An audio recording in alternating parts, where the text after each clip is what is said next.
Imaginez un moment où tout autour de vous semble plongé dans l'obscurité la plus profonde. Soudain, un éclair de lucidité apparaît, comme si vos yeux s'ouvraient enfin pour voir au-delà de l'évidence. C'est ainsi que la véritable intelligence se révèle, non pas comme un don accordé, mais comme une flamme qui naît du calme intérieur, de la capacité d'observer sans se précipiter, d'absorber sans bruit. Il ne crie pas, il ne s'impose pas, mais il est présent comme un lac serein dont les eaux reflètent clairement tout ce qu'il touche. La première grande leçon de sagesse est dans le silence. Non pas celui qui se tait par peur ou par indifférence, mais celui qui choisit d'écouter avant de parler. Ceux qui maîtrisent cet art ne se perdent pas dans des paroles vides de sens, car ils comprennent que la véritable compréhension vient d'une écoute attentive. Chaque parole prononcée sans réflexion est comme une pierre lancée sur un miroir, elle brise l'image, déforme la réalité. Mais lorsque l'on s'autorise à se taire, les réponses viennent naturellement, comme si l'esprit lui-même était organisé pour révéler ce qui semblait auparavant caché. La deuxième vertu est la réponse et non la réaction. Le sage ne se laisse pas emporter par l'impulsion du moment. Il observe, analyse, réfléchit. Tandis que les plus pressés réagissent par la colère ou la défense, les intelligents choisissent la voie du calme et de l'analyse minutieuse. Il ne s'agit pas d'une faiblesse, mais d'une véritable force, la capacité d'agir en conscience, sans se laisser emporter par des émotions passagères.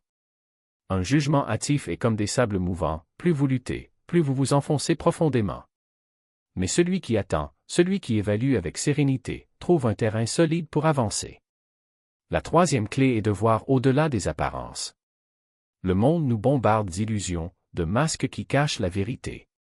Mais le sage ne s'y trompe pas. Il questionne, enquête, cherche le sens de l'évidence. Il ne se contente pas du superficiel, car il sait que la véritable compréhension requiert de la profondeur. Lorsque vous apprenez à regarder avec l'œil de votre esprit, vous découvrez que la liberté réside précisément dans le fait de ne pas être lié aux liens du visible. Ceux qui craignent l'inconnu vivent enchaînés, celui qui l'embrasse s'envole. La quatrième leçon est l'évolution constante. La sagesse n'est pas une destination, mais un voyage. Les personnes intelligentes ne se considèrent pas complètes, car elles savent que chaque jour apporte une nouvelle opportunité d'apprentissage.